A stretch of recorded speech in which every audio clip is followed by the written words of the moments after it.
Hey, what's up guys? This is Anthony from Anthony's Customs, and for this review, we are looking at the Figma No.643 2B from NieR Automata version 1.1a. I don't know if that means it's a new version of the figure or of the anime, because that's what this is, the anime version of the character.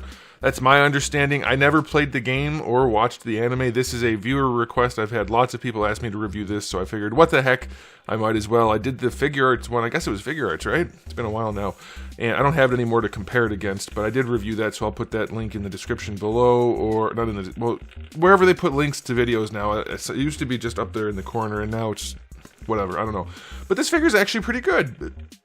There's some nice stuff about it for sure. A few things that are a little questionable, but mostly it's a solid release. So finally, we got a Figma that's nice.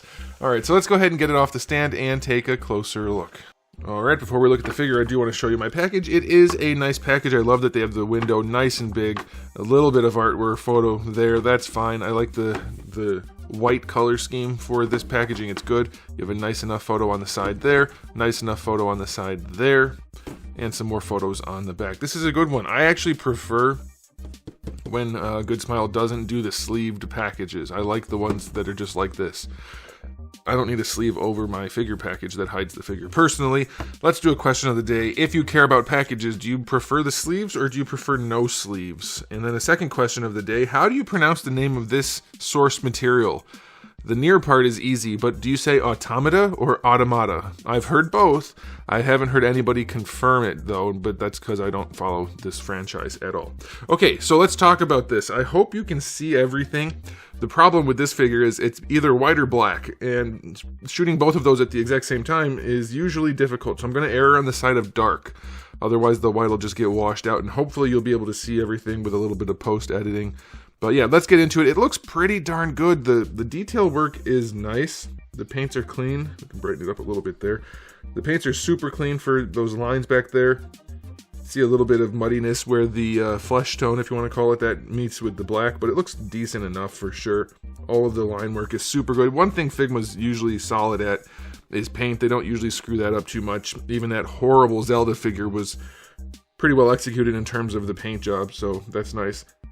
Same thing on the front here, looks good. Her little cleavage hole, it's not muddy or anything, so that's good. The hair shading is splendid.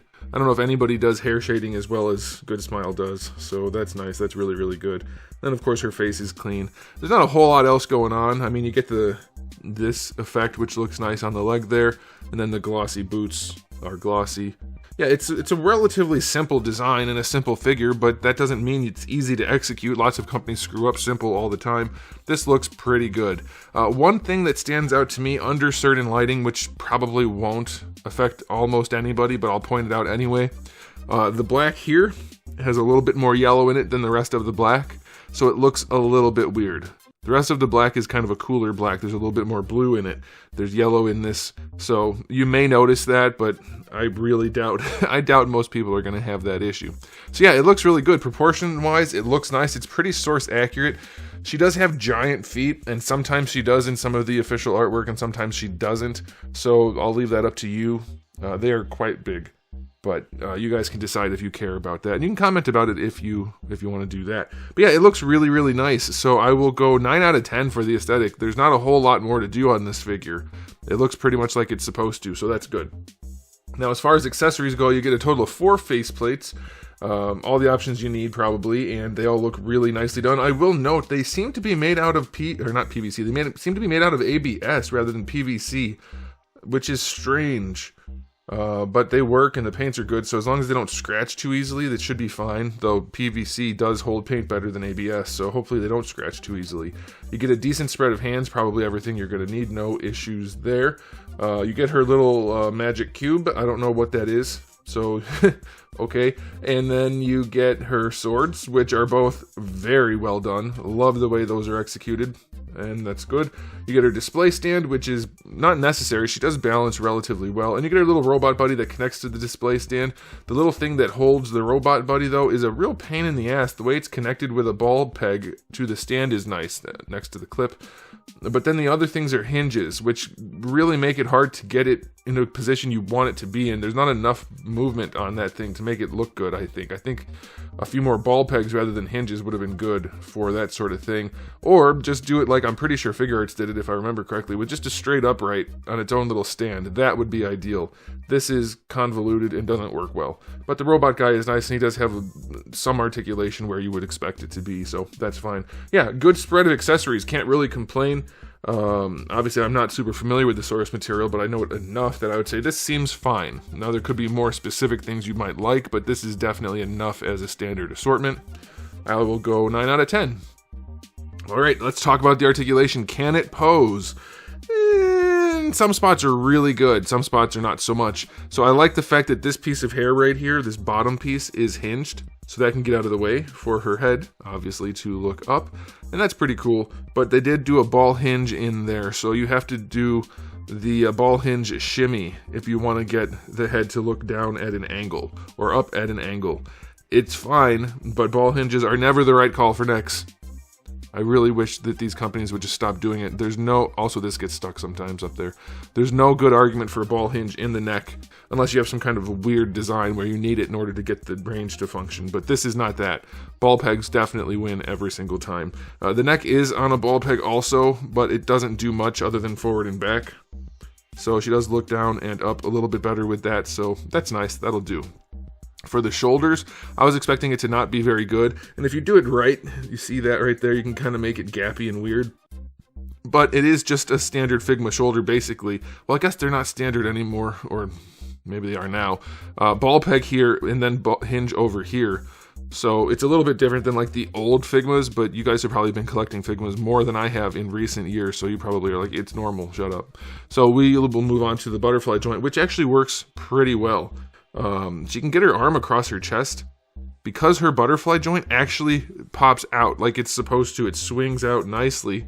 Obviously it's not the best looking thing, but you can bring her arm around her chest even with her boobages pretty well. It's not the best thing. Maybe we'll brighten it up a little bit. I don't know. It's not the best butterfly in the history of the world, but in terms of things that look good and function, it is definitely fine. Doesn't look good from the back right here, but from the front, it is perfectly adequate. And I'm going to be reviewing Ganondorf today too, actually. Not today for you guys, but today for me. And his shoulders suck compared to this. But yeah, she gets decent range. Going up to the side is a little bit of a problem due to the poof, but otherwise it works pretty well. And obviously you're going to get your full rotation vertically. You do get a bicep swivel underneath the poof, and you can rotate the poof a little bit too, so it's pretty good. And the cool thing about the elbow is this piece is in the middle of the elbow, so it hides the joint pretty nicely. I mean, she can bend her elbow without it looking super weird. I mean, it kind of does, but you don't notice it because of that little floofy thing. She's got a lot of poofs and floofs, but it works. She has really nice range in the elbow. Only downside would be the black spot there.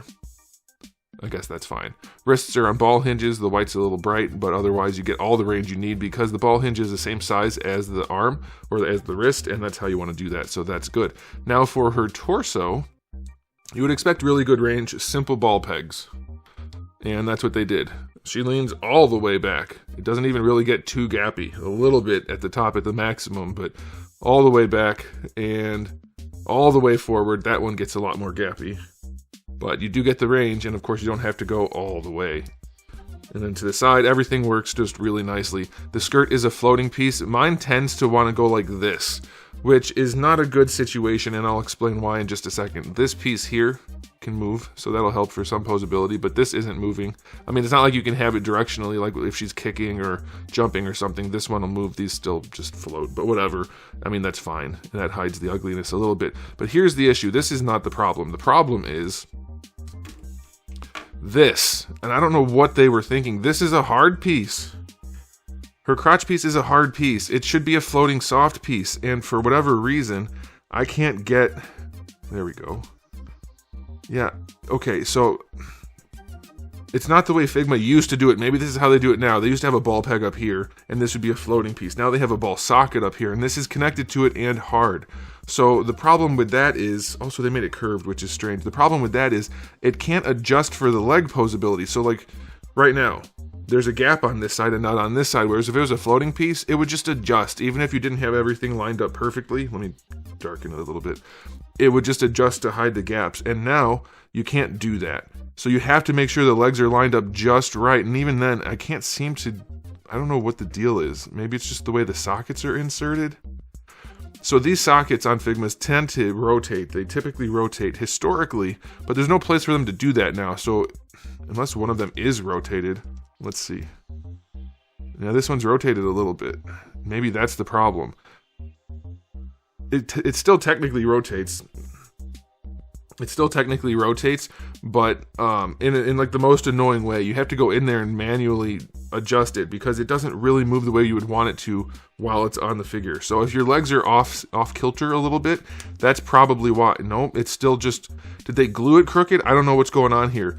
So I don't know if they just glued this piece crooked or not, but I always have more gap on this side than this side. That's a little bit irritating. It wouldn't matter if not for the fact that the way the skirt sits, it always shows that gap, and that's just, it makes the figure look bad. So maybe yours won't have that, maybe it will, I don't know. You're gonna have to mess around with it, and you can hide it. Like, this does rotate, and you can fudge the legs around, but it's just an irritating thing. This should be a floating piece. Now the other issue is, and I can show you this while it's disassembled still, crap range in those hips. Not good range. They don't go out to the side at all. They did put the joint in the right spot for kicking forward. She kicks high really nicely, and the way they sculpted the legs and everything, that looks good.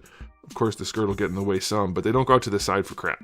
Forward is nice. To the side, not so nice. But yeah, the skirt is a decent design, so it should still pose pretty well, even with it being in the way. Can we peg it back in now? Come on. There you go. So yeah, this leg can definitely kick high, obviously. This leg, it'll get in the way. The skirt will get in the way, but she still poses. You're just gonna have to play around with it. That's just the nature of the beast. And then you have a ball peg down here at the top of the boot. That'll help with the rotation and a little bit of extra play in the joint. The knees, single jointed standard Figma knees, plenty of range, no problem there. And then for the ankles, a standard ball hinge. They actually work nicely, and they're not too loose, so that's good, and then there's nothing else. So her articulation's fine. It's just that weird way they assembled the hips and the crotch, and then the hips don't work out to the side very well. It's a little bit of a nuisance, but otherwise, the figure actually poses really well. Surprisingly well, in fact. I guess it shouldn't be too surprising because she's slender. But yeah, it works. It's just those weird hips. So I'll give her an 8 out of 10. I think you'll be able to pose her pretty well. And proportioning is good, so that'll help for posability too. I think it's fine. It's a pretty strong release. If you're into this sort of thing, go ahead and pick it up. You don't really have anything to worry about unless you really want the hips to be different. Otherwise, there's not a whole lot to have issue with. So I'm going to give it an overall rating of, I'm going to say 8.5. I'm going to knock it down just a little bit because I don't like the way that hip setup is. And it's annoying to deal with, but otherwise it's a really good release. I think you guys will probably like it, and that's probably it for me. So thanks for watching. If you enjoyed the video, please do give it a thumbs up. If you didn't, give it a thumbs down, and if you haven't subscribed, you should. I have new videos just about every single day, and thousands already on the channel, so make sure you come back for all of that. And in the meantime, keep collecting.